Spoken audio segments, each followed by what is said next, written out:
I just wanted to talk about things that helped me through the experience and also things that made it more difficult. I'm going to start with what made it more difficult. One thing that makes it more difficult is, just on general terms, it's not on most people's radar.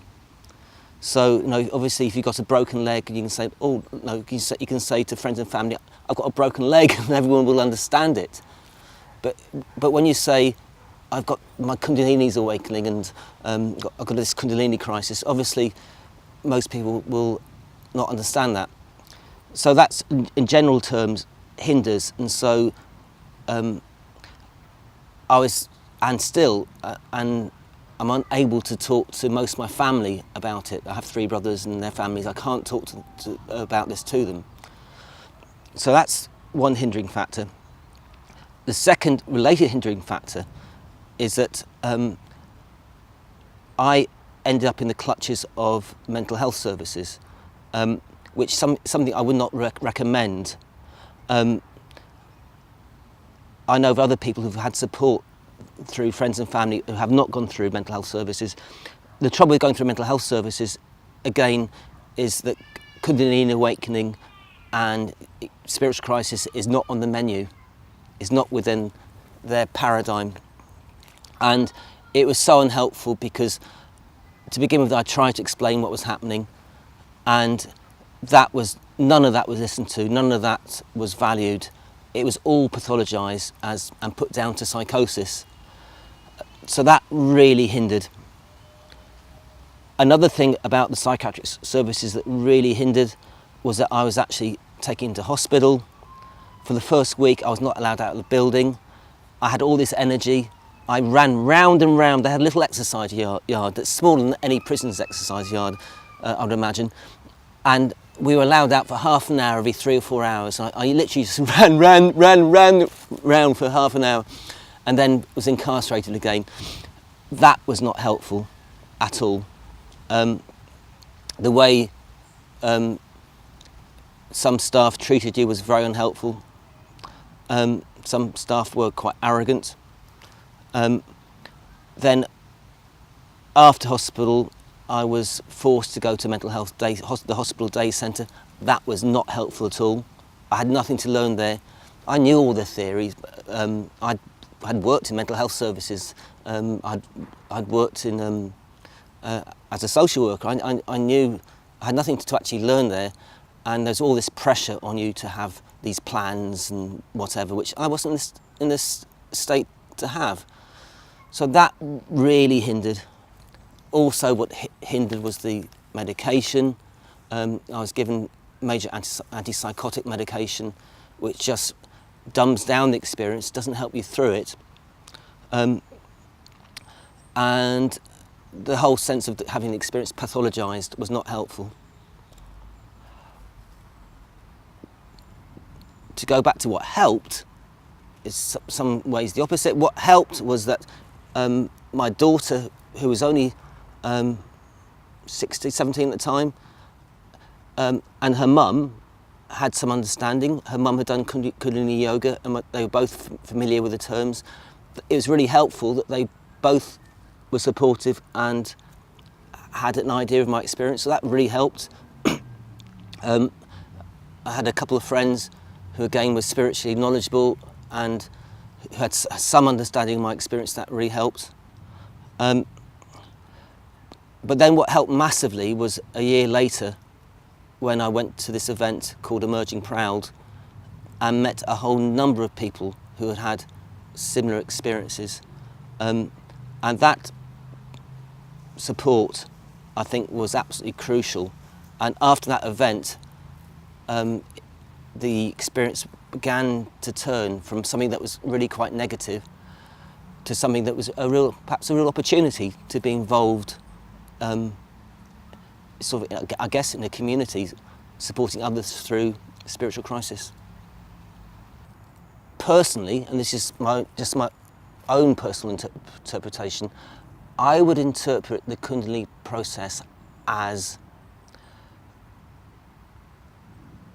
the process of the energy clearing emotional blocks or clearing psychological blocks within the person that prevent the person from fully self-actualizing and also connecting to the spiritual oneness. So it's almost like a process of cleaning. Imagine it's almost like a very high pressure car wash, but it cleans inside and out. So, and that can make the process very difficult because we tend to identify with parts of us that are being cleaned. So we tend to identify with problems we may have in our lives. They become part of us, and the process starts to wipe them all away, so that we can feel like on a rough seas on a boat without any sail or oar. But so essentially, I see the Kundalini process as a purification. How has the Kundalini experience felt a curse or a gift? To begin with, it felt a curse because it was so overwhelming, and I had no support, and I was not in a community where people were exploring Kundalini. I was by myself, and it felt a curse because I had huge anxiety. It felt a curse because for a period of time, I was not able to function. It felt a curse because it led me to being in a psychiatric hospital for 6 weeks. It felt a curse because at the time, I realised then that I was given another label, which was as being a mental health patient. It felt a curse because then I felt I wouldn't be able to get a reasonable job again. It felt a curse because I felt totally disempowered by the mental health services. It felt a curse because you didn't know what was going to happen. Would I ever be able to function properly again? So while I was going through the big storm, as it was, it felt a curse. And when you're going through that, you can't imagine what it's going to be like once the storm has stopped. You're just immersed in it. That's when it felt a curse. But a year or so later, after the crisis, I began to realise, actually, perhaps this is a gift, because I just woke up one morning and I realised that past emotional hurt I had around with my mother's illness and my relationship with my mother, hurt that I had intellectually let go years before, but I hadn't realised I had emotionally held onto it. That had all gone. That had been wiped clean by the Kundalini, which gives huge potential for living more effectively in the future. Another way it's felt a gift is even on difficult days, I do feel a sense of joy. It's there, bubbling under. I felt much more in contact with the essence of joy that's in life, and also I felt much more in contact with love. Love, for my daughter and for my friends, family, but also just general love. There's this guy, Mike, that for many years was a mechanic, fixed my camper van. I remember bumping into him and just feeling this overwhelming sense of love,